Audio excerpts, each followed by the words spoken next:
नमस्कार, क्या हाल चाल है? बढ़िया। आइए फिर रविकांत मौर्य त्रिपाठी की इस वीडियो लाइब्रेरी में एक बार फिर से आप सभी का हार्दिक स्वागत है, अभिनंदन है, वंदन है।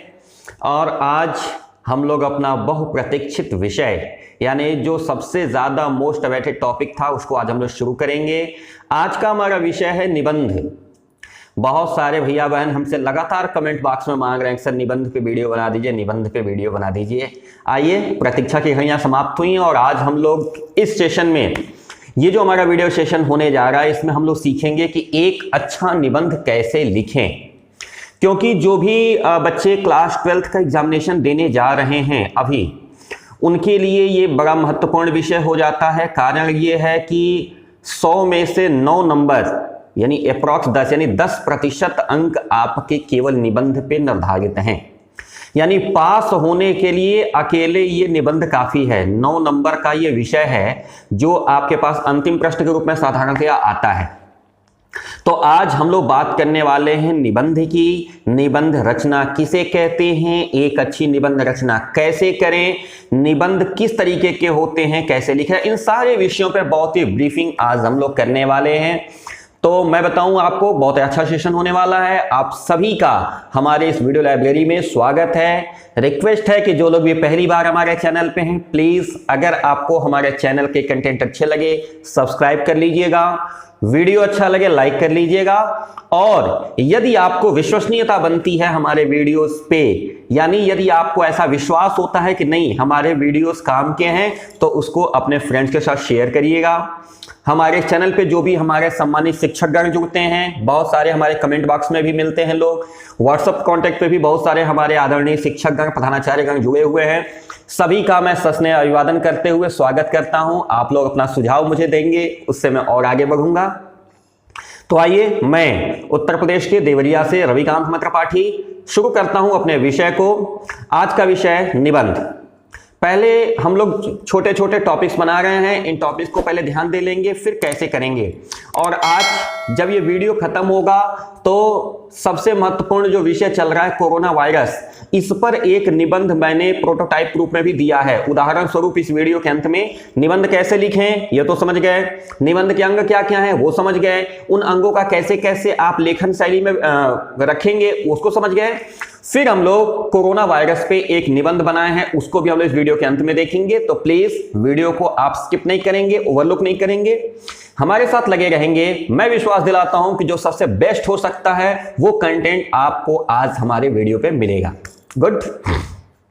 दूसरी चीज कि हमारे वीडियो के बारे में आप लोग जानते हैं कि मैं जो कुछ भी बताता हूं कंटेंट साइड बाय साइड हमारे स्क्रीन पे चलता है, आप वीडियो को पॉज करके यहां से उतार सकते हैं। Okay, let's start. निबंध लेखन। आज के इस सेशन में हम लोग निबंध लेखन के बारे में जानेंगे। निबंध होता क्या है, निबंध के मुख्य अंग कौन कौन से हैं, पाठ्यक्रम में निबंध को जोड़ा क्यों गया है, निबंध कितनी प्रकार के होते हैं, निबंध लिखते समय उनको किन किन किन किन विभागों में बांटना चाहिए जिसको उनको लिखने में आसानी हो, निबंध लिखते समय हमको किन किन बातों का ध्यान रखना है जिसकी वजह से हमारा निबंध ज्यादा प्रभावशाली हो।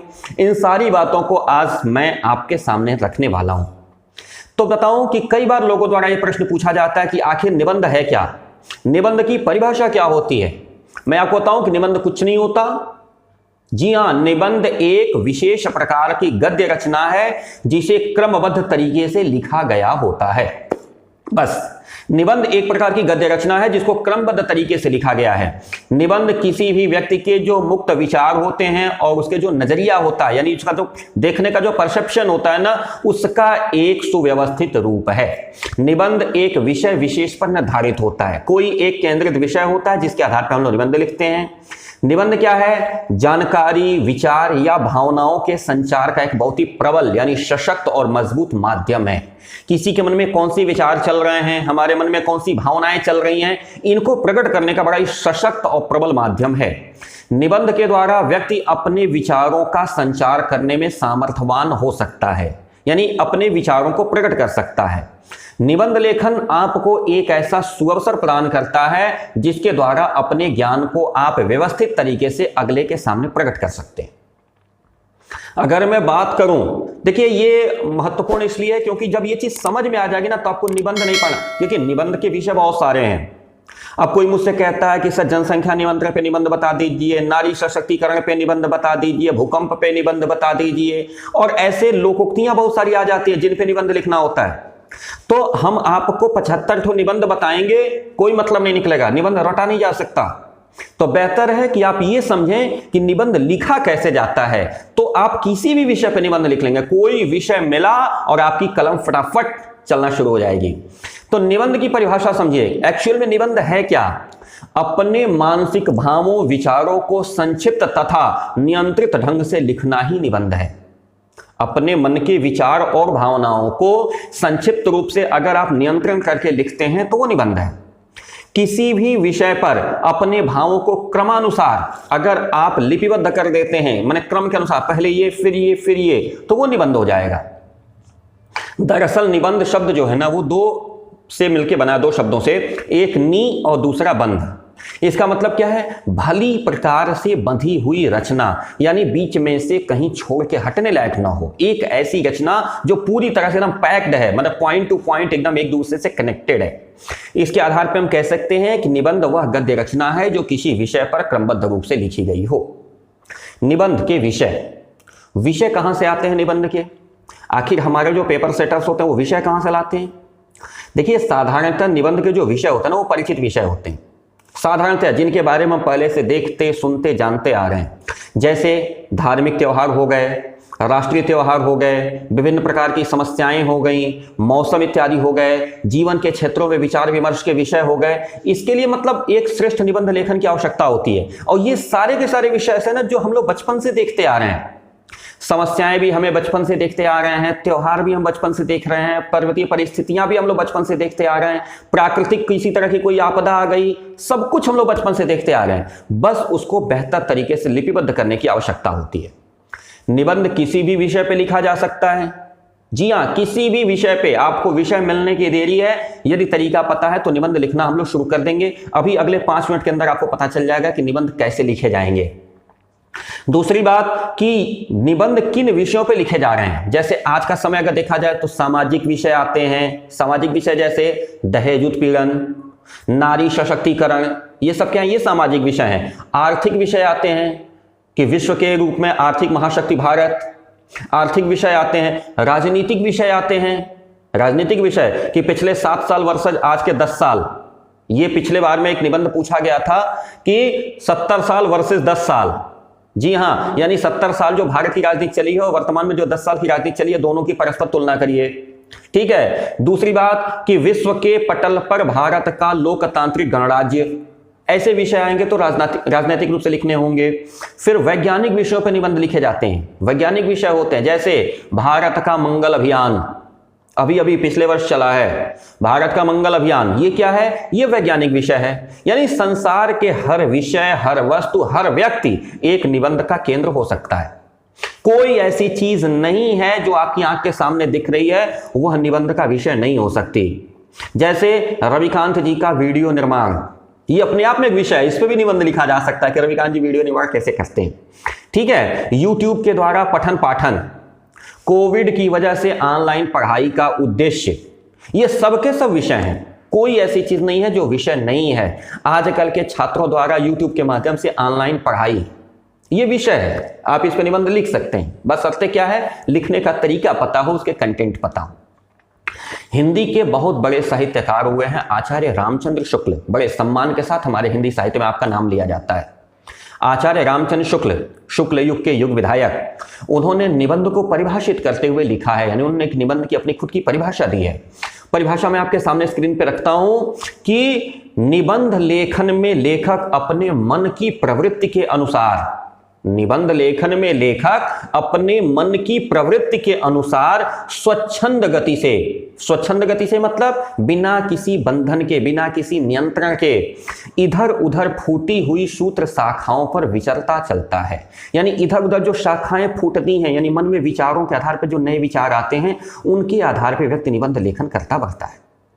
यानी इनकी परिभाषा को अगर केंद्र मान के समझें तो आप ये समझ लीजिए कि निबंध हिंदी लेखन मन की प्रवृत्ति के अनुसार होना चाहिए। निबंध का लेखन स्वच्छंद गति पे होना चाहिए। स्वच्छंद मतलब रट्टा मारने पे नहीं होना चाहिए। गाइड बुक और साइड बुक की भाषा नहीं होनी चाहिए, आपके अपने अंतरात्मा की भाषा होनी चाहिए। जितनी ज्यादा सुंदर मौलिक भाषा होगी, निबंध उतना ही प्रभावशाली होगा। लेखक का चिंतन, उसका वैचारिक स्तर और विषय पे उसकी स्वयं की विचारधारा का स्पष्टीकरण जितना बढ़िया होगा, निबंध का प्रभाव उतना ही ज्यादा हमारे परीक्षा के ऊपर पड़ेगा। इसके लिए सबसे ज्यादा आवश्यक क्या है कि जो आप लिखें उस पर आपकी मौलिकता हो, क्योंकि आपका विषय सबको स्वीकार्य हो यह जरूरी नहीं है। जी हां, जो चीज मुझे अच्छा लगता है वही सबको अच्छा लगता है, ये जरूरी नहीं है। लेकिन अगर आप निष्पक्ष होकर के लिखेंगे तो वह निबंध अपेक्षाकृत अधिक प्रभावशाली होगा। मैं आपको बताऊं कि निबंध को 4 भागों में बांटा जाता है। जब भी कोई नया निबंध आप लिखना शुरू करेंगे तो निबंध को आप 4 भागों में बांटते हैं। किसमें? सबसे पहले शीर्षक। सबसे पहले उस निबंध का शीर्षक चुनते हैं। यदि आपके पास पहले से शीर्षक दिया हुआ है, अच्छी बात है, परीक्षा में तो शीर्षक मिलता है, तो शीर्षक। दूसरी चीज प्रस्तावना। प्रस्तावना यानी भूमिका, उस विषय के बारे में लोगों को समझाना। विषय विस्तार, यह आपका प्रमुख निबंध का पूरा का पूरा विषय होता है। और उपसंहार और उसका समापन, निबंध का समापन कैसे करेंगे। यानी निबंध को हमने किन भागों में बांटा? 4, शीर्षक, प्रस्तावना, विषय विस्तार और उपसंहार। देखिए, शीर्षक हमेशा आकर्षक होना ही चाहिए। जी हां, शीर्षक को आकर्षक होना ही चाहिए ताकि लोगों में निबंध पढ़ने की उत्सुकता जग जाए। यदि आप परीक्षा में बैठे हैं, जैसा कि मैंने बताया कि अगर आप परीक्षा में बैठे हैं तो शीर्षक आपको पहले से दिया गया होगा, उस शीर्षक के अनुसार ही आपको अपनी विषय वस्तु तैयार करनी होगी। दूसरी चीज आते हैं प्रस्तावना। निबंध में दूसरा प्रमुख विषय क्या है? प्रस्तावना। निबंध के श्रेष्ठता की यह नींव होती है। नींव मतलब फाउंडेशन, इसी पर आपका निबंध टिकता है। यह वह भूमिका है जिसके आधार पर आप लोगों को निबंध पढ़ने के प्रति उत्सुकता जागृत कराते हैं। यह अत्यंत रोचक और आकर्षक होनी चाहिए, परंतु बहुत लंबी नहीं होनी चाहिए। 1 पैराग्राफ, 4 लाइन, 3 लाइन बहुत पर्याप्त है। आकर्षक हो लेकिन बहुत लंबी ना हो। यह पाठक को निबंध पढ़ने के लिए प्रेरित करे, न कि उसको बोझिल कर दे। प्रस्तावना लंबी होगी, पाठक बोझिल हो जाएगा, निबंध पढ़ेगा नहीं। इसलिए प्रस्तावना कैसी होनी चाहिए? छोटी होनी चाहिए, ताकि वह पाठक को निबंध पढ़ने के लिए प्रेरित करे।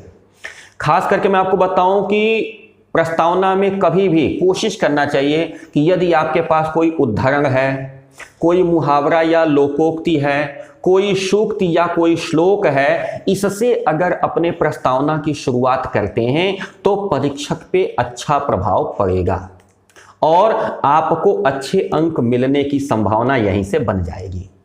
क्योंकि एक अच्छी प्रस्तावना जो होती है वो परीक्षक को आपके निबंध को पढ़ने के लिए प्रेरित करती है।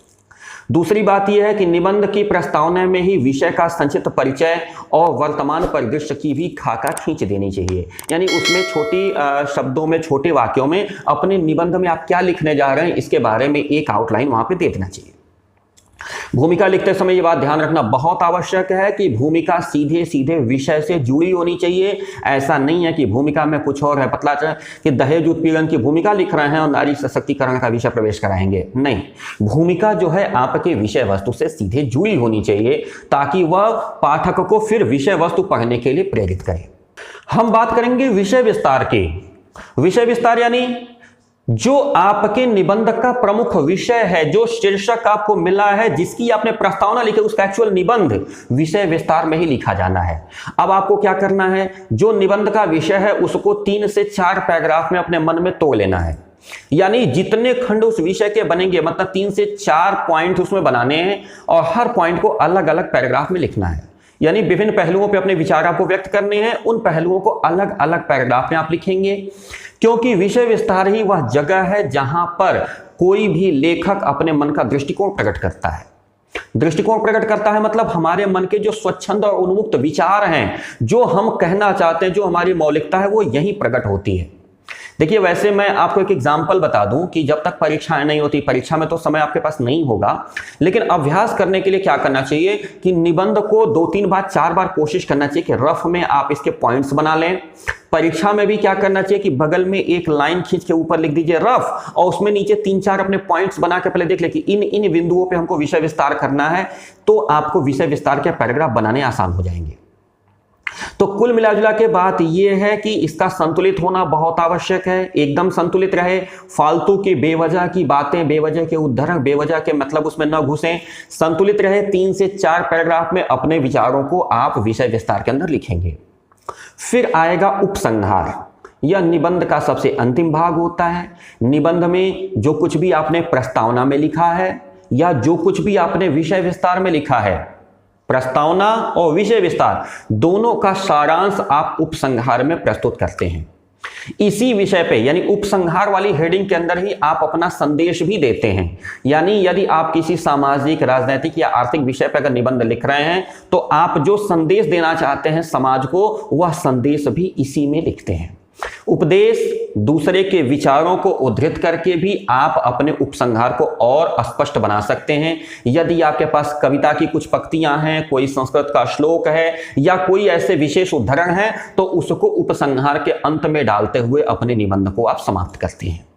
यानी कहने का मतलब क्या हुआ? शीर्षक आकर्षक व प्रभावशाली होना, प्रस्तावना आपके निबंध का परिचय, विषय विस्तार आपके निबंध का विषय, और उपसंहार जो कुछ भी ऊपर आपने लिखा है सबका सारांश।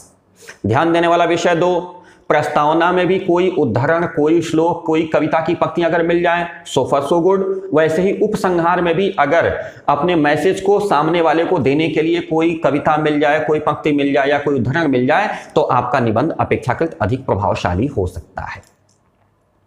अब आगे बढ़ेंगे। निबंध प्रायः 3 प्रकार के होते हैं जो हमको लिखने के लिए मिलते हैं।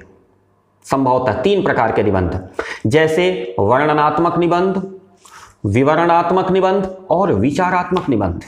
एक जिसमें आपको वर्णन करना हो, एक जिसमें आपको विवरण यानी कंटेंट उठा करके डिस्प्ले करने हो, और तीसरे होते हैं विचारात्मक जिसमें आपको विचार करना हो यानी चिंतन करना हो, सोच करना हो। इन तीनों के बारे में हम समझ लेते हैं। जैसे वर्णनात्मक निबंध कौन से होंगे? किसी सजीव या निर्जीव पदार्थ का वर्णन करना हो तो वर्णनात्मक निबंध होता है। ये निबंध क्या होते हैं? कहीं कोई स्थान, कोई दृश्य, कोई परिस्थिति, किसी व्यक्ति या किसी वस्तु को आधार बना के लिखे जाते हैं।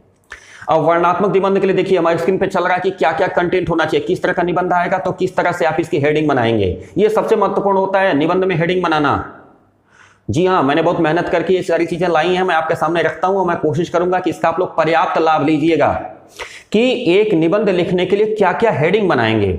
अगर हमारे पास वर्णनात्मक निबंध है यानी किसी व्यक्ति के बारे में, किसी वस्तु के बारे में, किसी स्थान या किसी दृश्य के बारे में अगर आपको निबंध लिखना है तो हम बात करेंगे, यदि हमारा जो विषय है निबंध का वह विषय कोई प्राणी है यानी कोई जीव है, कोई जीवित व्यक्ति है या किसी वस्तु के बारे में हम लिख रहे हैं, कोई जानवर हो सकता है, कोई मनुष्य हो सकता है इसके बारे में, तो हम इसमें जो हेडिंग बनाएंगे, देखिए ये प्रस्तावना के बाद की बात है यानी विषय विस्तार के बारे में हम बात कर रहे हैं।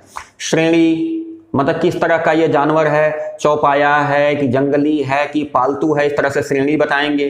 प्राप्ति स्थान कहाँ पाया जाता है, आकार प्रकार, इसका आकार कैसा है, बहुत बड़ा है कि बहुत छोटा है, स्वभाव इसका कैसा है, शाकाहारी है कि मांसाहारी है, कैसे रहता है, विचित्रता यानी उसकी कुछ स्पेशल पिक्युलियरिटी है, और उपसंहार। अब हम लोग कैसे बनाए? यदि विषय हमारा प्राणी है तो प्राणी के बारे में उसका डिटेल करेंगे इन हेडिंग्स के रूप में। यदि हमारा विषय कोई मनुष्य आ गया, यदि किसी मनुष्य के बारे में, किसी राजा के बारे में पूछ दिया, किसी ऐसे ऐतिहासिक विषय के बारे में निबंध आ गया, तो हम क्या करेंगे? अब जैसे निबंध के बारे में पूछ दिया कि भगवान कृष्ण के बारे में निबंध लिखना है, राजा विक्रमादित्य के बारे में निबंध लिखना है, अगर कुछ ऐसा आ गया तो क्या करेंगे? परिचय देंगे, उनका प्राचीन इतिहास क्या था, उनकी वंश परंपरा क्या है, उनका भाषा और धर्म क्या थे, उनका सामाजिक और राजनीतिक जीवन कैसा रहा। इन हेडिंग्स के बारे में हम किसी व्यक्ति का मतलब परिचय निकालेंगे। यदि हमारा विषय कोई स्थान है, यदि हमारे निबंध का विषय क्या है? स्थान, किसी स्थान के बारे में, जैसे हल्दी घाटी पे निबंध लिखने को आपको दे दिया, राजस्थान पे लिखने को दे दिया निबंध, या किसी लंका के बारे में लिखने के लिए दे दिया निबंध, तो क्या करेंगे? उसकी अवस्थिति मतलब वो कहाँ पे स्थित है, उसका नामकरण माने उसका नामकरण क्यों हुआ, कैसे हुआ, उसका इतिहास माने उसका प्राचीन क्या उसके कंटेंट रहे हैं, उसकी जलवायु, वहाँ का शिल्प, कौन कौन सी चीज़ों का वहाँ पर उत्पादन होता है, कपड़े अच्छे बनते हैं कि सामग्री अच्छी बनती है, व्यापार, वहाँ का व्यापार कैसा है, कौन सी चीज़ों का आयात होता है, कौन सी चीज़ों का निर्यात होता है, जाति धर्म, किस जाति किस धर्म के लोग वहाँ बहुतायत से रहते हैं, वहाँ के दर्शनीय स्थान, और उपसंहार। वहां पे स्थान कौन कौन दर्शनीय है, ये तब बनेगा जब हमारा विषय कोई स्थान हो। यदि हमारा विषय कोई वस्तु है, किसी वस्तु के बारे में यदि हमको लिखने के मिल गया, कोई शीर्षक अगर वस्तु आ गई तो क्या करेंगे, उसकी उत्पत्ति कैसे हुई, वह वस्तु प्राकृतिक है कि कृत्रिम है, उसका प्राप्ति स्थान वो कहाँ पाई जाती है, किस अवस्था में पाई जाती है, उसकी कृत्रिमता या प्राकृतिकता क्या क्या इतिहास है, मतलब वो प्राकृतिक अगर है तो किस तरीके से आएगी, यदि उसको कृत्रिम किया जाए तो किस तरीके से आएगी, और उसका उपसंहार। वैसे ही यदि विषय हमारा पहाड़ बन गया, पहाड़, जी हाँ, कोई प्राकृतिक स्थान, तो क्या करेंगे, परिचय वहां का देंगे, वहां के पेड़ पौधे वन आदि के बारे में देंगे, उसकी गुफाएं नदियां झीलों के बारे में बताएंगे, देश नगर तीर्थ अगर उसके अगल बगल है तो उसके बारे में परिचय देंगे, वहां के उपकरण और शोभा के बारे में वर्णन करेंगे कि वहां की शोभा कैसी है, वहां बसने वाले मानव और उनका जीवन वृत्त कैसा है। इन विषयों को केंद्र आधार बना करके हम अपना निबंध लिखेंगे। अच्छा, विवरणात्मक निबंध, दूसरे तरह के जो निबंध थे विवरणात्मक, यानी विवरण जहां पे देना हो, किसी ऐतिहासिक या पौराणिक घटना का जो वर्णन हो विवरणात्मक कहता है। जैसे राम रावण का युद्ध, अगर इस विषय पे निबंध लिखना हो तो क्या हुआ, राणा और अकबर का युद्ध, प्लासी का युद्ध, हल्दी घाटी का युद्ध, ये सब क्या है, ये विवरणात्मक निबंध हैं। तो विवरणात्मक निबंध में क्या क्या आएंगे, यात्रा, कोई घटना, मैच का आंखों देखा वर्णन, ऋतु, संस्मरण, मेला, इन सब का अगर निबंध लिखने का आ जाता है, ददरी का मेला लिखने के लिए निबंध आ जाता है, कुंभ का मेला, तो ये सब क्या होंगे, ये विवरणात्मक निबंध है। अब इसको देखिए हम कैसे हेडिंग में बांटेंगे। इसकी हेडिंग देख लीजिए, हेडिंग जितना बढ़िया आपके पास रहेगा निबंध लिखना एकदम फटाफट चालू हो जाएगा। यदि हमारा विषय ऐतिहासिक है, यदि हमारा जो विवरणात्मक निबंध लिखना उसका विषय क्या आ गया, इतिहास का कोई आ गया, तो हम क्या करेंगे, घटना का समय और स्थान, माने घटना कब हुई, कहां हुई, उसकी ऐतिहासिक पृष्ठभूमि, यह घटना क्यों हुई, कारण, वर्णन, उसका फलाफल, फलाफल मतलब उसका फल क्या हुआ, अफल क्या हुआ, मतलब उस घटना से फायदे क्या हुए, नुकसान क्या हुए, इष्ट अनिष्ट की समालोचना और आपका अपना मंतव्य, मतलब उसका अच्छा क्या हुआ, बुरा क्या हुआ, उससे फायदे क्या हुआ, नुकसान क्या हुए, और आपका अपना मंतव्य, ये घटना होनी चाहिए थी कि नहीं होनी चाहिए थी, अगर नहीं हुई होती तो ये नुकसान बच गया होता। इस तरह से आप अपनी ऐतिहासिक पृष्ठभूमि की रचना की बात कर सकते हैं। यदि आपका विषय जीवन चरित्र है, यदि किसी के जीवन वृत्त पे निबंध, देखिए आप लोग जो जीवन परिचय लिखते हैं ना, वो भी एक तरह का निबंध ही है। तो यदि किसी व्यक्ति का जीवन वृत्त आपको लिखने के लिए आ गया तो क्या करेंगे, उसका परिचय, उसका जन्म, उसका वंश, उसके माता पिता, उसका बचपन, इसके बारे में डिटेल करेंगे। फिर उसकी पढ़ाई लिखाई, उसका कार्यकाल, उसके यश कीर्ति, उसका पेशा, उसकी आगे की पढ़ाई, इसके बारे में चर्चा करेंगे। देश के लिए उसका योगदान क्या रहा, उनके गुण क्या थे, उनके अंदर दोष कौन कौन से थे, उनकी मृत्यु कैसे हुई, कहाँ हुई, कब हुई, ये जीवन वृत्त पे लिखेंगे। यदि हमारा विषय कोई यात्रा वृत्तांत है या भ्रमण वृत्तांत है, यानी कहीं कोई टहलने गए, जैसे लद्दाख की यात्रा, केदारनाथ की यात्रा, ये ऐसे बन गया, तो क्या है, इसका अगर निबंध लिखना होगा तो परिचय, उद्देश्य, यात्रा का समय, यात्रा आरंभ हुई, यात्रा का विवरण, कैसे कैसे हम वहां तक पहुंचे, हानि और लाभ, उस यात्रा से हमको हानियां क्या क्या हुई, उस यात्रा से लाभ क्या क्या हुआ, सामाजिक, राजनीतिक, आर्थिक और व्यापारिक, कला संस्कृति का विवरण, मतलब उस यात्रा पे जब हम गए तो वहां पे हमने उसकी सामाजिक जीवन क्या देखा, वहां का राजनीतिक जीवन कैसा था, आर्थिक और व्यापारिक जीवन क्या था, इस पे हमको चर्चा करनी होगी और उसकी समालोचना फिर अंत में करनी होगी कि यदि ऐसा अपने यहाँ होता तो कितना बढ़िया रहता, यदि अपने यहाँ नहीं है तो क्यों नहीं है, वहीं पे क्यों है, इस विषय पे समालोचना करेंगे, आपका निबंध पूर्ण हो जाएगा। यदि विषय कोई आकस्मिक घटना है, आकस्मिक घटना जैसे एकाएक, जैसे कच्छ में आया हुआ भूकंप, केदारनाथ में आई हुई त्रासदी, नेपाल में आया हुआ भूकंप, ये सब क्या है, ये आकस्मिक घटना है। अब आकस्मिक घटना का परिचय, तारीख, स्थान, कारण, विवरण और वह घटना कैसे समाप्त हुई, उसकी अंत, फल और अफल, यानी उसके क्या हुआ, उसके परिणाम क्या हुआ, उसके परिणाम की चर्चा, समालोचना, व्यक्ति और समाज पे उसका कैसा प्रभाव पड़ा। यदि हम इन हेडिंग्स के अंदर इस बात को लिखेंगे तो हमारा निबंध अच्छे तरीके से पूर्ण होगा। यदि हमारा निबंध विचारात्मक है, यानी निबंध पे यदि विचार करना है, किसी के गुण, दोष, फल, अफल आदि का वर्णन जो है वो विचारात्मक निबंध लिखना है। जैसे इस निबंध में क्या होगा, देखी या सुनी हुई बात का वर्णन नहीं होता, इसमें कल्पना शक्ति की उड़ान होती है, इसमें चिंतन शक्ति से काम लिया जाता है। विचारात्मक निबंध क्या होते हैं, ज्यादा से ज्यादा श्रम साध्य होते हैं, मतलब जो अभी हम लोग दो तरीके देखे, वर्णनात्मक और विवरणात्मक, इससे ज्यादा चिंतनीय होते हैं। जैसे अब विचारात्मक निबंध क्या है, का बरखा जब कृषि सुखाने, जब कृषि सूख गई तो कैसी बरखा, यानी जब काम बिगड़ गया तो उसके बाद अधिक लाभ देने से भी कोई फायदा नहीं होता। अब इस विषय पे आपको निबंध लिखना है तो क्या होगा, यह विचारात्मक निबंध है। नारी सशक्तिकरण, यह विचारात्मक निबंध है।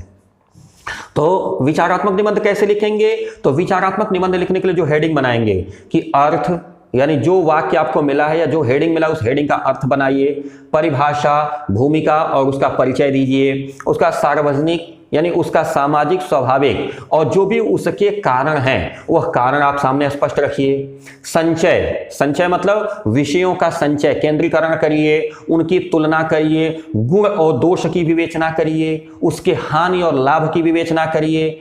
इसके आधार पर अगर आपके पास कोई दृष्टांत है, दृष्टांत यानी सबूत अगर आपके पास है तो उसको अपने सामने रखिए, कोई प्रमाण है तो वह प्रमाण सामने रखिए और अपने निबंध को पूर्ण करिए।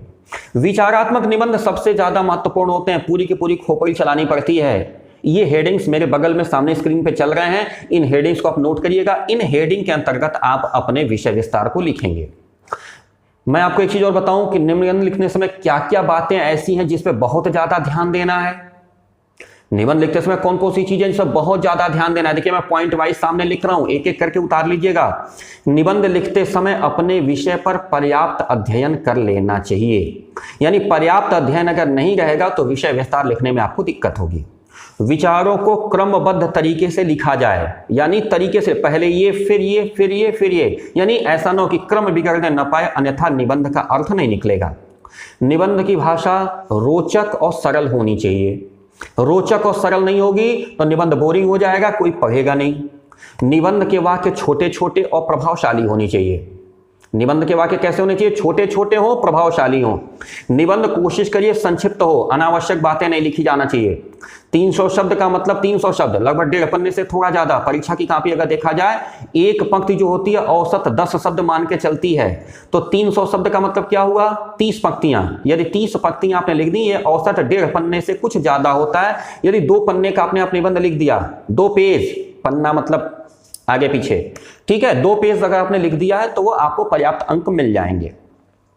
व्याकरण के नियमों, विराम आदि चिन्हों का विशेष ध्यान रखना चाहिए, क्योंकि निबंध में ये चीजें परीक्षण की जाती हैं। व्याकरण के जो नियम है, विराम चिन्ह आदि हैं, इन पर विशेष ध्यान देना चाहिए, क्योंकि इनका उचित प्रयोग अगर हुआ तो निबंध आपका प्रभावशाली बनेगा। निबंध में मुहावरों, लोकोक्तियों, सूक्तियों आदि का प्रयोग बहुतायत से करना चाहिए। क्यों? क्योंकि ये चीजें आपके निबंध को पुष्ट करती हैं, मजबूती प्रदान करती हैं। यदि बाहर का उद्धरण, बाहर की कोई सूक्ति, बाहर की कोई श्लोक पंक्ति अगर आप ले आते हैं तो आपके निबंध की भाषा प्रभावशाली बनती है और आपका निबंध प्रमाणित माना जाता है। दूसरी चीज यह है कि निबंध के विषय पर और अतिरिक्त जानकारी अगल बगल जहां से मिल जाए इकट्ठा कर लेना चाहिए। आरंभ, मध्य और अंत में कविता की पंक्तियां मिल जाएं, बहुत बेहतर है। आरंभ में, मध्य में, अंत में, जहां कहीं मौका मिले बीच में कविता या उद्धरण की पंक्तियां जरूर डालिए। निबंध की शब्द सीमा का ध्यान रखिए। परीक्षा के दृष्टिकोण से मैंने पहले भी कहा, शब्द सीमा का ध्यान रखिए, अनावश्यक विस्तार न करिए, न तो व्यर्थ की बातें लिखिए और न ही अपने विषय से हटिए। विषय से संबंधित समस्त पहलुओं पे मैंने पीछे जो हेडिंग्स बताई उसी तरह से हेडिंग डाल करके अपनी बात अगर लिखेंगे तो सभी के सभी पहलू आसानी से कवर हो जाएंगे, कोई चीज छूटेगी नहीं। सभी अनुच्छेद एक दूसरे से जुड़े हों, और यदि जुड़े नहीं हैं तो हेडिंग बटा हो, या तो अनुच्छेद एक दूसरे से जुड़े हों तो ठीक, नहीं जुड़े हैं तो हेडिंग बांट दीजिए ताकि हेडिंग वाइज आदमी पढ़ ले। वर्तनी की जो भाषा हो वो शुद्ध हो और अच्छी हो तो जाके आपका निबंध प्रभावशाली बनता है। तो मुझे लगता है कि यह वीडियो आपको ज्यादा इफेक्टिव लगा होगा। निबंध कैसे लिखें, मुझे लगता है इसके बाद आपके मन में कोई संशय नहीं रह जाएगा।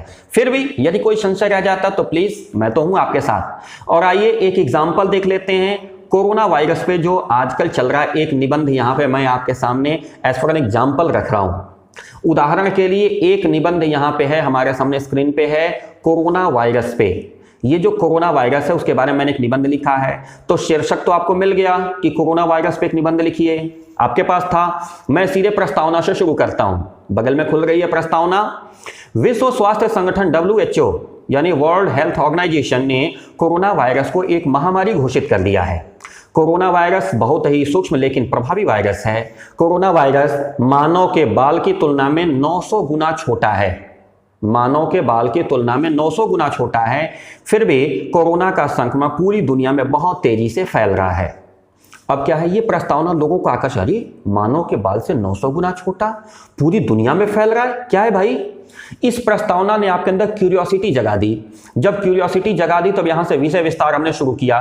क्योंकि ये निबंध कैसा है, विवरणात्मक निबंध है, आकस्मिक घटना है। अब देखिए हेडिंग्स मैंने बनाते चलेगा। पहला हेडिंग क्या है, कोरोना वायरस क्या है, परिचय कराइए। कोरोना वायरस यानी सीओवी, लिखने में आ रहा ना, COVID-19, कोविड-19 इसको लिखा जाता है, यानी corona virus. COV, CO for corona, V for virus, identified in December 19। COVID, corona virus identified in December 19, यानी कोरोना वायरस जो कि दिसंबर 2019 में आइडेंटिफाई किया गया, पूरा नाम बना कोविड-19 का संबंध एक ऐसे परिवार से है जिसके संक्रमण से जुकाम से लेकर के सांस लेने में गंभीर समस्या पैदा हो सकती है। इस वायरस को पहले कभी नहीं देखा गया है। इस वायरस का संक्रमण दिसंबर में चीन के वुहान शहर में शुरू हुआ। WHO के मुताबिक बुखार, खांसी, सांस लेने में तकलीफ इसके प्रमुख लक्षण हैं। पैराग्राफ चेंज हुआ। इसके संक्रमण के फलस्वरूप बुखार, जुकाम, सांस लेने में तकलीफ, नाक बहना और गले में खराश होना जैसी समस्याएं उत्पन्न होती हैं।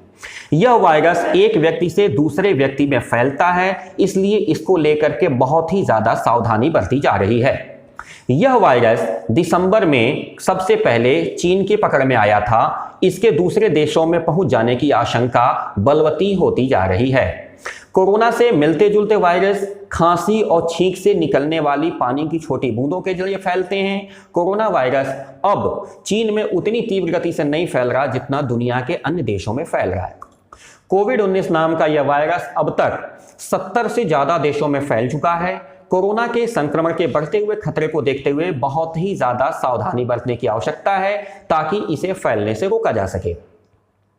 एक हेडिंग कंप्लीट हो गई, कोरोना वायरस क्या है। दूसरी हेडिंग मैंने बनाया, इस बीमारी के लक्षण क्या क्या हैं। कोविड-19 कोरोना वायरस में सबसे पहले बुखार होता है, इसके बाद सूखी खांसी आती है, गले में दर्द होता है और एक सप्ताह बाद आपको सांस लेने में परेशानी होने लगती है। इसके लक्षणों में हमेशा मतलब यह नहीं है कि आपको कोरोना वायरस का ही संक्रमण है।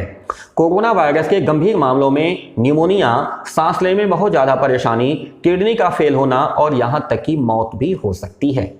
बुजुर्ग या जिन लोगों में पहले से अस्थमा, मधुमेह यानी शुगर या हार्ट की किसी तरह की कोई बीमारी है, उनके मामलों में और ज्यादा ये गंभीर हो जाता है। जुकाम और फ्लू मतलब बुखार, जुकाम और फ्लू के वायरसों में भी इसी तरह के लक्षण पाए जाते हैं।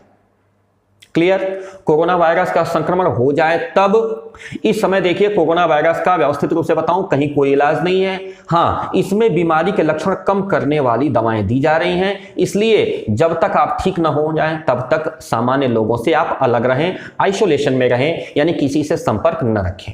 क्या है इसके बचाव के उपाय? तो स्वास्थ्य मंत्रालय ने कोरोना वायरस से बचने के लिए अपने एक दिशा निर्देश जारी किए हैं जिसको कोरोना गाइडलाइन कहा जा रहा है। इसके मुताबिक क्या है, हाथों को 20 सेकंड तक साबुन से धोना चाहिए जिससे वायरस का प्रभाव खत्म हो जाता है। अल्कोहल आधारित हैंड रब सैनिटाइजर का इस्तेमाल आप बार बार कर सकते हैं। खांसते और छींकते समय नाक या मुंह पे रुमाल या टिश्यू पेपर रख करके ही खांसें। जिन व्यक्तियों में कोल्ड या फ्लू के लक्षण हैं उनसे थोड़ी दूरी बना के रखें। अंडे, मांस इत्यादि के सेवन से बचें। जंगली जानवरों के संपर्क में आने से बचें। घर से बाहर निकलते समय मास्क लगा करके ही रखें जो आपके नाक और मुंह दोनों को अच्छी तरीके से कवर करे। मास्क कौन और किसको पहनना चाहिए, ये सबसे बड़ी भ्रांति है। देखिए मैंने इसके लिए अलग से फिर एक हेडिंग बना दिया। देखिए अगर आप स्वस्थ हैं तब भी आपको मास्क लगाने की जरूरत है। जी हाँ, मैं व्यक्तिगत रूप से बता रहा हूं, यदि आप पूर्ण स्वस्थ हैं फिर भी आपको मास्क लगाने की जरूरत है। अगर आप किसी कोरोना वायरस से संक्रमित व्यक्ति की देखभाल कर रहे हैं अथवा आपके परिवार में कोई कोरोना से पॉजिटिव संक्रमित व्यक्ति है तो भी आपको मास्क पहनना ही चाहिए। जिन लोगों को बुखार, कफ या सांस लेने में तकलीफ है उनको भी मास्क पहनना चाहिए और तुरंत डॉक्टर के पास एडवाइस लेने जाना चाहिए। मास्क पहनने का बेहतर तरीका क्या हो सकता है? देखिए ये निबंध को विस्तार दे रहे हैं ताकि 300 शब्द हमारे पूरे हो जाएं। मास्क पहनने का तरीका क्या हो सकता है? मास्क पर सामने से हाथ नहीं लगाना चाहिए, मास्क को हमेशा किनारे से उतारिए। यदि बाय द वे मास्क पे हाथ लग गए तो हाथ को तुरंत धुलिए। मास्क को ऐसे पहनना चाहिए जिससे नाक, मुंह और दाढ़ी यानी ये पूरा का पूरा हिस्सा उससे ढका रहे। मास्क उतारते समय प्लास्टिक जो साइड में लगी है या उसका फीता पकड़ के निकालिए। मास्क को ऐसे नहीं छूना, साइड से निकालिए और निकाल करके मास्क को डिस्पोज ऑफ कर दीजिए। यदि रीयूजेबल मास्क है तो उसको साबुन से धुल लीजिए। कोरोना का खतरा कैसे कम करें, फिर मैंने हेडिंग बनाया। देखिए, कोरोना से मिलते जुलते वायरस खांसी और छींक से गिरने वाली बूंदों से फैलते हैं, वो अपने तक पहुंचने से रोकिए। अपने हाथ अच्छे तरीके से धोइए। खांसते छींकते समय या तो कोहनी का इस्तेमाल करिए, नहीं तो रुमाल या टिश्यू पेपर लगाइए। यदि हाथ सहन नहीं है तो आंख, नाक और मुंह को छूने से बचिए। कोरोना वायरस का संक्रमण कम्युनिटी यानी सामुदायिक संक्रमण कैसे रोक सकते हैं, तो सार्वजनिक वाहन जैसे बस, ऑटो या टैक्सी में यात्रा करने से बचें। घर में मेहमान न तो बुलाएं, न किसी के घर में मेहमान बने। जी हाँ भैया, आप जहां हैं वहीं स्वस्थ रहिए, मैं जहां हूं वहीं स्वस्थ हूं, हालचाल लेते रहिए। न किसी के घर मेहमान बनिए, न किसी को अपने घर बुलाइए। घर, ऑफिस या स्कूल, सार्वजनिक जगहों पर जाने से बचिए। अगर आप अन्य लोगों के साथ रह रहे हैं तो आप अधिक सतर्कता बरतिए। यदि आपको अगर लक्षण मिल रहे हैं तो अलग कमरे में रहिए। जो साझा रसोई या साझा बाथरूम है उसको लगातार साफ करते रहिए, यानी उस पर सफाई पर विशेष ध्यान रखिए। 14 दिनों तक कम से कम अलग रहिए यदि आपको थोड़े भी सिम्टम दिखाई दे रहे हैं, ताकि इससे आपका खतरा कम हो सके। और यदि आप संक्रमित इलाके से आए हैं या किसी संक्रमित व्यक्ति के संपर्क में रहे हैं तो आप अकेले रहने की सलाह आपको दी जाती है। आप घर में अकेले रहिए और कोई भी लक्षण अगर दिखता है तो तुरंत अपने नजदीकी सरकारी अस्पताल में संपर्क करिए। क्यों? क्योंकि कोरोना लाइलाज नहीं है। शुरुआती लक्षणों में ही यदि आप डॉक्टर के पास पहुंच जाएंगे तो यह बीमारी बहुत ही आसानी से ठीक की जा सकती है। ये क्या है? ये कोरोना वायरस मैंने हेडिंग वाइज निबंध बना लिए। तो ये मैंने उदाहरण स्वरूप आपके सामने रखा। आज के वीडियो से मैं एक लाइन में समराइज कर दूं कि इस वीडियो को पूरी तरह से आप अंत तक देखिएगा, सुनिएगा, समझिएगा। एक बार नहीं, 2 बार नहीं, 3 बार समझिएगा। क्यों? क्योंकि निबंध लिखने का तरीका पता चल गया तो दुनिया का कोई भी विषय मिला, हम उसमें निबंध लिखने में हारेंगे नहीं, बेहतर से बेहतर निबंध लिखेंगे। ठीक है मित्रों, चलिए फिर आप लोग भी तैयारी करिए, मैं तैयारी करता हूं अगले वीडियो की। अगर मन में कहीं तक के कोई क्वेश्चन आते हैं तो प्लीज आप हमको दीजिए, मैं देखता हूं उसको। ठीक है, तो मैं रविकांत त्रिपाठी देवरिया जनपद से आप सभी के साथ था। एक बार पुनः हमारे इस चैनल पे पधारने के लिए आप सभी का बहुत बहुत धन्यवाद, बहुत बहुत स्वागत। हमारे चैनल को चलते चलते सब्सक्राइब कर लीजिएगा, वीडियो लाइक कर लीजिएगा, अच्छा लगा हो अपने फ्रेंड्स के साथ शेयर करिएगा। जो भी सम्मानित शिक्षकगण, सम्मानित प्रधानाचार्यगण जो भी हमारे वीडियो पे जुड़ते हैं, सभी का सस्नेह अभिवादन, स्वागत, वंदन। तो फिर चलते हैं, मिलते हैं जल्दी ही। नमस्कार, सत श्री अकाल, जय